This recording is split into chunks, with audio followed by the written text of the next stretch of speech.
This is another crochet tutorial for absolute beginners, and I'm going to show you how to make this pot holder. We're just going to use one stitch. It's very simple, but it's a nice thick cotton pot holder that'll last you for years. And this came from a pot holder that my great-grandmother made for my mom over 50 years ago, and it's still my mom's favorite pot holder. So she asked me to try to make one like it. So mine's a little bit bigger, so you have plenty of coverage for your hand, and I'm going to show you how to make that now. So the key is to pick the right yarn, and the yarn that I'm using is Cotton XXL. I'm using it in white. It comes in many different colors though. This is by Yarn Bee, and you can find it from Hobby Lobby. And for this yarn, you need a size 9 hook, and I like these wooden ones. These are also from Hobby Lobby.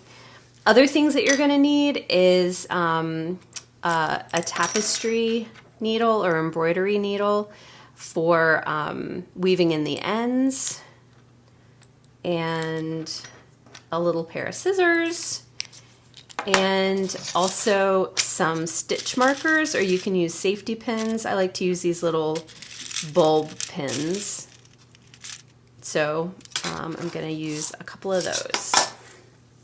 Okay, so we're going to start off by doing a slip knot on the crochet hook. And to do that, we have, this is the working end here. This is our little end. We want to leave this end long enough so we have enough to tie in at the end to weave in. So we're going to cross the end over the working end. Then we're going to grab the working end with our hook and pull it through. And there is a slip knot. Okay, and now we're going to start making the pot holder. So we're going to chain 20 times. So to chain, you just wrap and pull through. That's 1. Wrap, pull through, that's 2. So we're going to do that 20 times. There we go.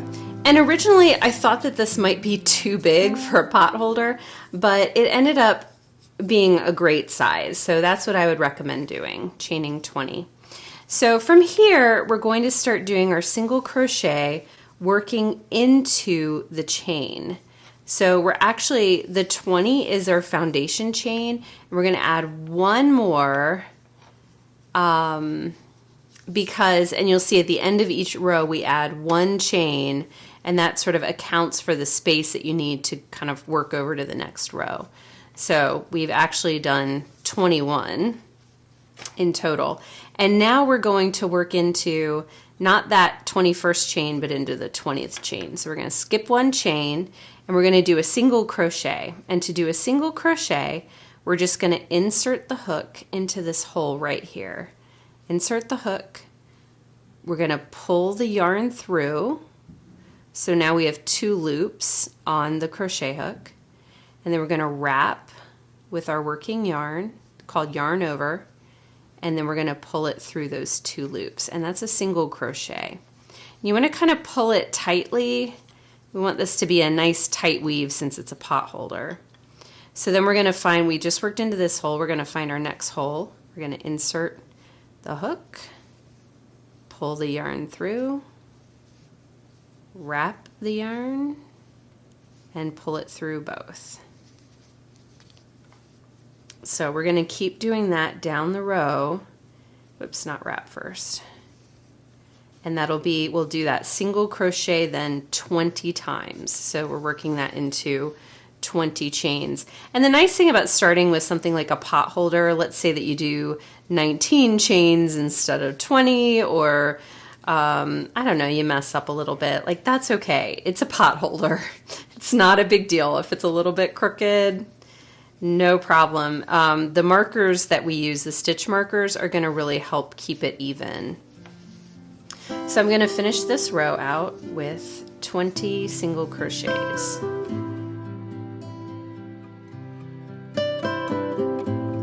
Okay, so that's the end of our first row. It's always a little curly, you can kind of pull it out. And now to turn our work, that's probably the number one question I've gotten is like, I don't know how to turn my work. So this is the way we've been working on it. So the way we're going to turn it is we are going to, what's on the right side is now going to be on the left side. And then we're going to chain 1. Okay. And now we're going to work into this first row, and we're going to grab, it's a little bit harder to see with this kind of yarn, but there's kind of a V. You see it right here. There's a V that each crochet stitch makes. And we're going to work into both parts of the V. So that chain 1 is so we, so again, it like allows us to turn and make a next row. And then we're going to insert the hook through the first 2 parts of this V, pull the yarn through, do a single crochet stitch there, and that's our first stitch of this second row. So this is where we're going to start marking. We're going to put a marker in here. And this is so we know that this is the last stitch of the row. Well, it's the first stitch of this row, but as we work our way back, once we get to this point, we know we stop here. This is the last stitch we work into. Because what can happen is it can start to get a little confusing and you start to maybe work in the chain or you stop too early, and that's how you end up with trapezoidal pot holders and dishcloths, which I made a bunch of those until I started using the stitch markers, and that really helped. So we're going to keep going on this row. It should be 20 single crochet stitches, working through both of those loops of the V of the previous row.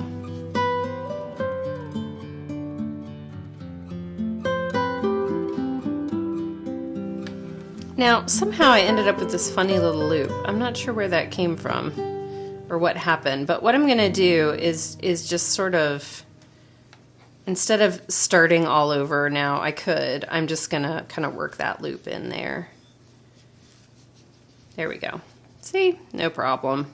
Sometimes you can just improvise a little bit. All right, so that's the end of that row. So we're going to do the same thing we did on the other side. We're going to chain 1. We're going to turn the work over, and we're going to do our first single crochet, and then mark that first stitch.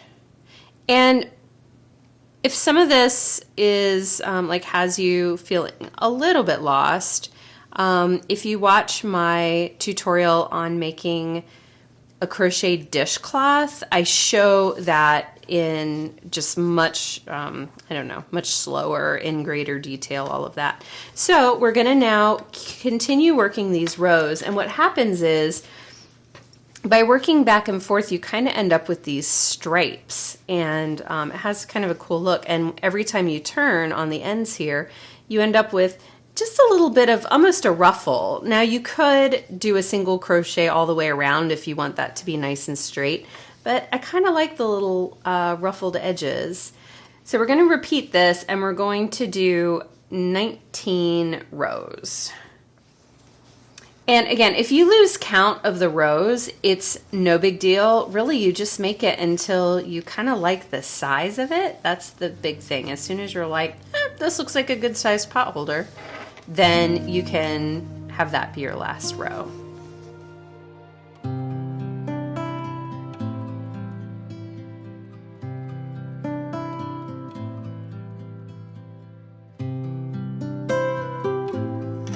What's nice about working with this chunky thread is that it goes pretty quickly. So I think this is going to be my last row, and I'm comparing it to the one that I already made, and looks like a pretty good size for a pot holder. So I'm going to finish this one last row here, and then we will add a little loop onto it. What I didn't show early on too is I've been moving these pins up, which you could see in the fast motion. Every time I finished a row, I would move the pin up to the next row. So I'm finished with that though. Let me do my last single crochet, and we can remove this pin also. And now I want to make a little loop. So I'm just going to do that by making a chain. So I'm going to chain, I think I did 8. Let's try 1, 2, 3, 4, 5, 6. Yep, let's do 8, 7, 8. Okay. So we've got this little kind of braided loop, and now we just need to attach it into the pot holder. And there's no like set place that you have to attach it. I'm just going to kind of find a good loop. Here's a good loop. And I'm going to stick my crochet hook through, and then I'm going to pull this through both of them.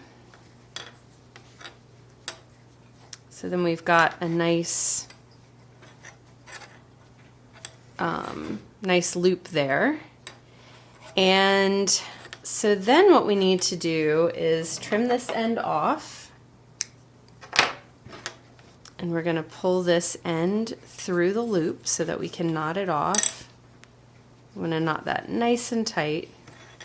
And then we'll kind of reinforce this loop as we weave in the ends. So let me get the embroidery or tapestry needle here. We're going to thread this in. And then, let's see. So again, I kind of make this up as I go along. I sort of find a good place to put this in. I want to secure this loop down a little bit more. And I'm going to kind of wrap it around. Bring it back up. So you can kind of feel like, okay, where does it feel like it could use a little bit more reinforcement? And then just, you know, it's really just stitching it on.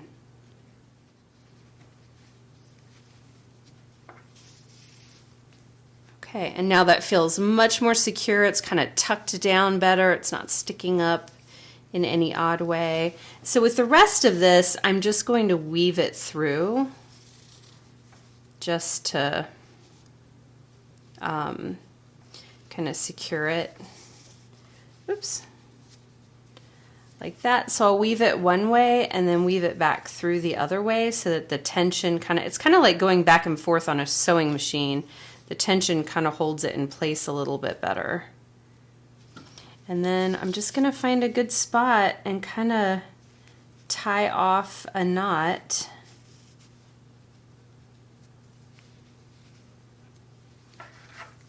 Then I'm gonna just clip off the excess and just kind of tuck this in. And again, I shared this on the dishcloth post. Like if you're doing some really fine work, you might not want to just tie it off and clip it like that. But for a pot holder, it just kind of blends in. It's not a big deal.